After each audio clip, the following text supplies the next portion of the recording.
전 세계적으로 확산되고 있는 C19 감염증으로 인해 최악의 하이퍼 인플레이션이 일본을 덮칠 것이라는 우려가 경제 전문가들 사이에서 흘러나오고 있습니다. 올 12월에는 일본 경제가 재정 절벽에서 굴러떨어지는 최악의 시나리오까지 나올 것이라며 일본이 파탄 직전 상황에 놓여 있다고 주장하고 있습니다. 피커TV에서 자세한 내용 전해드리겠습니다.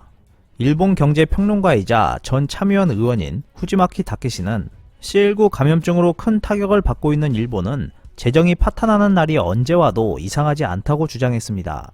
그는 일본 재정이 파탄하는 X데이를 소비자 물가지수가 2%에 달성했을 때로 봤습니다. 여기에는 자금 융통 도산을 피하기 위해 2차원 완화의 지속을 주장하는 일본 정부와 공약을 달성했으니 이제 그만두겠다고 주장하는 일본 은행과의 대립에 있었습니다. 즉 경기가 좋아짐으로써 X데이가 발생한다는 것입니다. 그러나 최근 들어 다케다 평론가가 두 번째 경우의 수라고 생각했던 경기가 나빠짐으로 인해 X데이가 발생하는 시나리오가 메인이 될 것 같은 기미가 보이기 시작했습니다. 우선 일본 경제에 관해서 말하면 당초 중국에서의 C19 감염증 확대가 세상의 주목을 받기 시작했을 무렵에는 중국 경제의 침체에 일본 경제가 끌려간다 정도의 염려였습니다. 중국은 일본의 수출 및 수입 상대국으로 1위이기 때문에 그 영향력이 크다고 생각했습니다.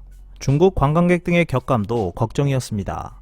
그런데 C19 감염증의 일본 침입을 원천에서 막을 수 없었던 것을 시작으로 일본 경제에서의 불황 요인이 나오기 시작했습니다. 모든 행사가 중단되면서 놀이공원, 박물관 등이 휴무에 들어갔고 불필요한 외출과 생필품 외 쇼핑도 급감했습니다. 관광, 음식, 백화점, 레스토랑 등의 업계가 직접적인 타격을 받은 것은 물론 거리에서 사람이 사라지면서 소비는 더욱 위축됐습니다. 니혼게이자이 신문이 2월 27일 일면 기사머리에 경제활동 비상모드, 소비 정체 우려 강해진다라는 제목을 붙였을 정도였습니다. 이 단계에 이르러서도 이미 재정금융 정책을 최대치로 발휘해버리고 있었던 일본 정부와 일본은행은 손쓸 방법이 거의 남아있지 않았습니다. 물론 대형 추경 예산을 만들 생각도 할 수 있었지만 재정 적자가 극대화되고 있는 일본으로서는 그것을 계기로 재정 파탄의 위기가 강하게 의식되고 국채 폭락의 리스크가 높아질 것을 우려했습니다. 이후 C19 감염증의 확대를 계기로 세계적인 주가 대폭락이 시작되면서 일본 경제 전체에 아주 큰 악영향을 주었습니다. 침체된 일본 경제를 더욱 하강시키며 자산 가치가 떨어져 소비 침체가 이어지고 다시 자산 가치가 하락하는 악순환을 뜻하는 역자산 효과가 나타난 것입니다. 더욱이 일본의 경우 지난 2월 미일 금리 차의 급격한 축소로 진행되던 치명적인 엔고까지 나타나면서 주가 하락을 부추겼습니다. 일본은 주가가 내리면 일본은행 보유 주식의 평가손이 발생하는 대형 문제가 발생합니다. 주가 하락으로 역자선 효과가 나타나 소비 심리가 얼어붙어 버리므로 일본 경제의 미래가 어두워지는 것은 당연합니다. 그러나 주가 하락을 중앙은행이 걱정해야 한다는 말은 지금까지 들어본 적도 없고 있어서는 안 될 일인데 이러한 일이 일본에서 발생했습니다. 2019년 3월 일본은행은 참의원 재정금융위원회에서 2018년 9월 말 수치로 계산했을 때 니케이 평균 주가가 18,000포인트 정도까지 하락하면 일본은행 보유 ETF의 시가가 장부가액 아래를 밑돈다고 발언했습니다. 일본은행은 이러한 발언 이후에도 더 높은 가격으로 주식을 매입하고 있었기 때문에 평가손 발생 지점은 좀 더 높았을 것으로 예상됩니다. 대부분의 국가의 중앙은행은 금융정책 목적으로 주식 등을 보유하고 있지 않습니다. 그러나 일본은행만은 다릅니다.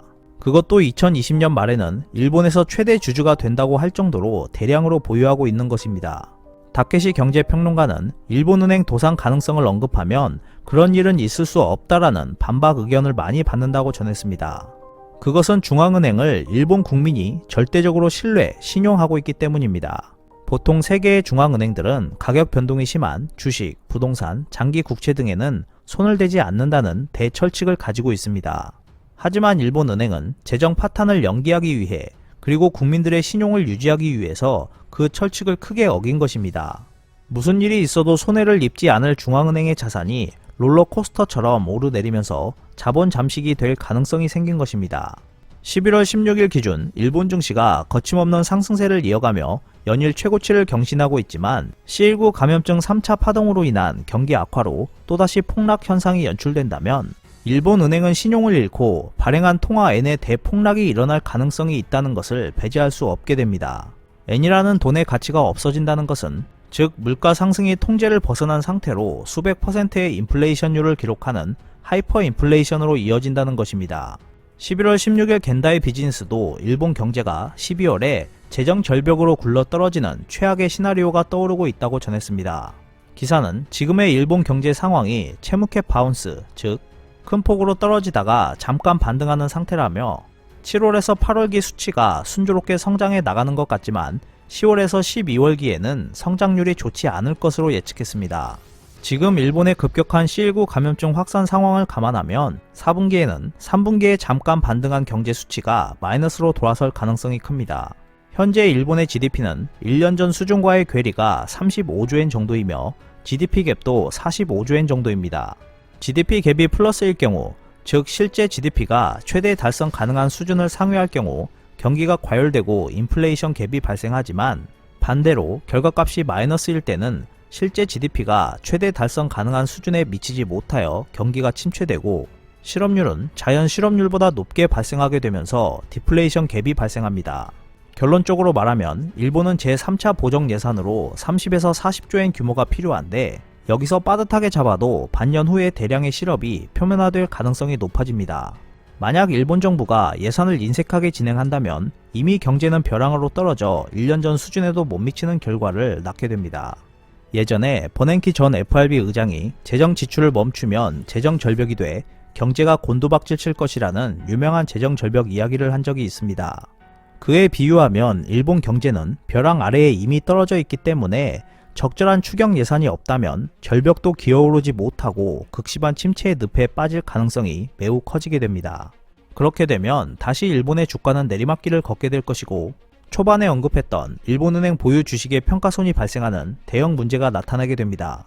최악의 시나리오까지 갈 경우 일본은행은 자본 잠식 상태에 빠지고 일본은 하이퍼 인플레이션 상황에 빠지는 결과를 낳을 수도 있습니다.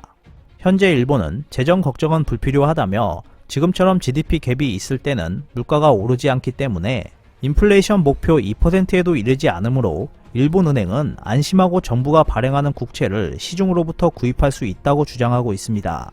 C19 감염증 확산이 거세지고 있는 상황에서 세계 경제에 엄청난 파장을 일으킬 수도 있는 일본 경제가 어느 방향으로 나아갈지 관심이 쏠리고 있습니다. 오늘 준비한 소식은 여기까지입니다. 끝까지 시청해주셔서 감사합니다. 여러분의 좋아요와 구독은 영상 제작에 큰 힘이 됩니다. 앞으로도 피커TV에 많은 관심 부탁드리겠습니다. 오늘도 즐겁고 멋진 하루 보내세요. 다음 영상에서 뵙겠습니다.